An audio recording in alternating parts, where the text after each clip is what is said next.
Well, my dad, he passed away in 2015 from cancer, but my whole life he was in and out of prison. He was a heroin addict and alcoholic. He knew I was taking pills. He knew that was my problem. I had talked to him about it. Up until the day he died, he technically was never clean from either opiates or alcohol. My uncle was worried about me because I'm following my dad's path. And my mom, it was once or twice a month she would sit there and talk to me and just try to get me to understand me, to get off of everything. I was taking oxycodone 30s at the time, and I was on methadone trying to get off. That didn't work out. So then I was taking the methadone in the day, popping 8 to 10 of the 30s at night just to knock me out. I was getting kicked off the methadone because I wouldn't coordinate care with the doctor. I was withdrawing so hard and fast, I was having to take too many of them, and I started calling around trying to find an inpatient rehab that was 60 to 90 days, and found ABT, having to get to the peak withdrawal from the methadone and the opiates. Then that morning they gave me the Subutex and I started feeling better, and then I started the program. Knowing I was going to have to go through the withdrawals, and that first night when I was going through the withdrawals, I wanted to leave. They had me in the house that was all the way in Scottsdale, the one that was far away. There was no way I was leaving. So I toughed it out, and then my body finally adapted and everything was good. I started doing the groups and going to the meetings, and just the therapy there, it helped. My mom and my uncle, which is my dad's brother, they probably were the two that were happy the most when it came to ABT. I started learning a lot, more about how to deal with the emotions, because they come rushing back. There's no stopping them. The therapist in the house I was at, when we would talk, she knew I had issues with the whole dad thing, because him not being around, and I felt guilty for not being there when he was going through all of his stuff, and my little sister having to take care of him. So she had me write a letter to him. He'd already passed by this time. She had me write it for me. Then she read it, and then she had me burn it.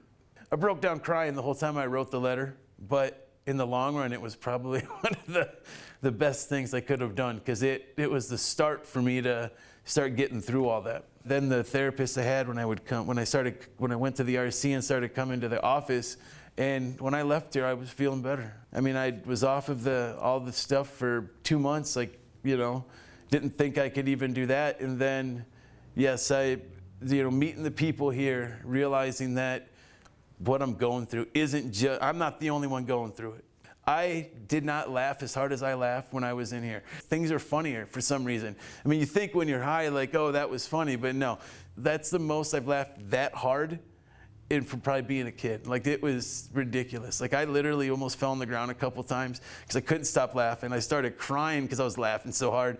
It was awesome. It was, got off everything and started letting the emotions come out. I started thinking positive. If I start thinking negatively about myself, I need to realize that it's not true. And then start putting a positive twist to it, something that's true. Because I used to be a pretty pessimistic person, and now I'm more positive, I'm more happy than I was when I came in here. And I did relapse about a month after I got out. Yeah, well, I didn't really finish, I didn't continue the outpatient. I didn't find a therapist or a psychiatrist to prescribe the depression meds. I just started, it all took its toll. And I didn't continue to deal with anything anymore, and then it all just bottled up, and I didn't want to deal with it again, so I went back to using. I felt bad, but I was like, oh well. I mean, because I hadn't dealt with everything yet. The emotions were too much. After Memorial Day of 2018, I realized I had no more money. At that point, I was taking those counterfeit Perk 30s and the fentanyl ones, because that's all I could get a hold of. Because I had to buy them off the street, and I realized I had no more money. Got off that and started doing outpatient therapy, found a therapist, found a psychiatrist, and got myself better. I got to about 11 months of no opiates in my system, and then my dog that I had for 11 years passed away from cancer, I ended up using just one night. And then the next morning when I woke up, I was just couldn't believe it. I was like, what did I do? I just threw away 11 months of sobriety. So I was mad at myself, but I didn't dwell on it. I said, all right, I started over. I got my 1-year coin in March. This will be 14 months now of no opiates in my system, and I never in my life thought that I would get a year sober from opiates, ever. I have had my cravings. I have thought about it when I was in a lot of physical pain, and I started using the tools from here and from my therapist. I've been good about it. I've had my job, and I'm making more money at this job than I've ever made before at any other job I've had. That wouldn't have happened if I was still using. None of it would have, because I would have been falling asleep at work. I would have been calling off because I had to go get something. I remember the jobs I would have. I would go through my vacation time as soon as it would come. I've got 2 weeks. I don't even use it. I like working. It keeps me busy, because sitting there thinking too much is not good. Not good for any of us, because that's our biggest problem. Getting stuck in the head, because I still have my issues that I deal with. That's why I see a therapist every week right now. It's hard, but I have found out people that are like addicts, people that are addicts, when they can get clean, they're the strongest people. Because if you can get yourself sober and off that drug that you've been on for so long and able to start moving forward without it, you got to be strong to be able to do that. And I didn't realize that until literally 6 months ago, because I realized everything that I had gone through like I went through obesity, cancer, the addiction, depression, suicidal thoughts. You just have to be strong. That's your first step, is making the call. You call, and you get the people, you'll come in, you'll talk to them, everyone's friendly. Yes, the first day or two is going to be tough, because you have to go through the withdrawals. That's inevitable. That's the only way you can get healthy and clean, is you have to get the toxins out of your system. But once you get through those first couple days, and it is hard, but you can. If you put your foot in the door to get here, you can do it, because that's the hardest thing to do, is actually come here wanting to get clean and get sober. I'm grateful and thankful for ABT, because without them, I wouldn't be here right now. I'd be still using the opiates. Wouldn't be working. It'd probably be, who knows? I mean, I could possibly be dead. I mean, I don't know. And I'm glad I don't have to be at that point. I'm glad I'm at where I'm at, because moving forward with everything, and it's fun.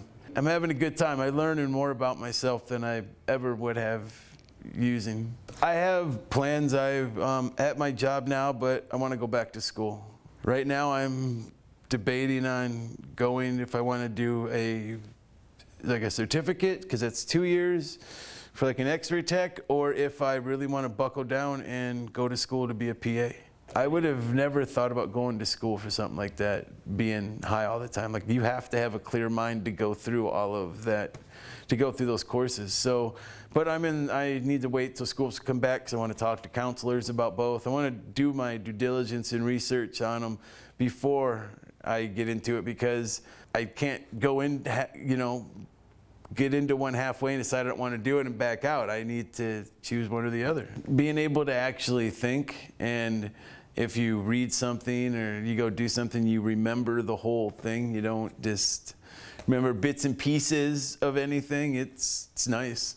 It's nice being able to sit there and read a book and not have to read the page 10 times over because I don't remember what was on it, because I was just zoned out the whole time. That's the one thing.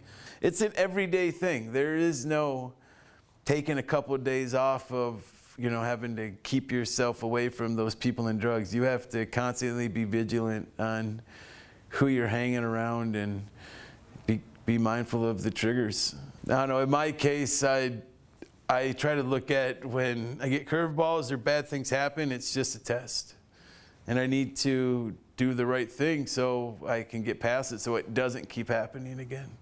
It's been about a year now. I started going back to church, non-denominational, and they have a Celebrate Recovery every Wednesday. I've been going to that for almost a year now. There's only like 4 or 5 people in there, but it's still nice to go to it.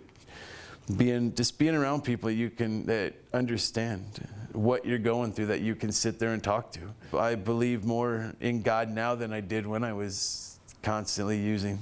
It's nice. I going to church every weekend. It's being around good people. I mean, that's the big thing. You just gotta stay around good people.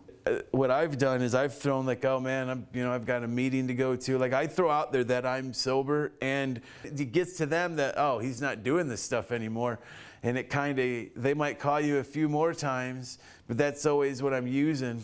And then eventually I don't hear from them anymore. It's just, you gotta constantly let them know that you're clean, you're going to meetings, and you don't have time to really do anything. And then eventually they'll leave you alone. Before I would have been in denial. Now I know, like if I start using, I don't even want to take it for a day, because then it'll be easier because then I'll be able to talk myself into using it again and again, and then I'll lose my progress is what would happen. I'd end up taking 100 steps back, and I don't want to do that. It's not, I've come too far from that point to mess it all up again. Honestly, I realized that with that slip up I had last March, when my dog died, that I didn't need it. I have more confidence in myself than I ever had.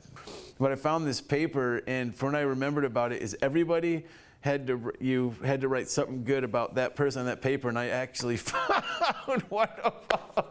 It was just about, awesome guy, funny, great personality, just stuff like that. And like sometimes if I start feeling down on myself, I'll start looking at things like that. I mean, still having that stuff still helped. I mean, I still use it when I really start feeling down. If I'm starting to get down there, I'll start reading things like that I found that I had when I was here, just from the groups and the stuff. So it's cool. Like I go to the gym now constantly. Like I didn't do that before. Like I'm physically in better shape than I have been in years. 320 pounds at one point.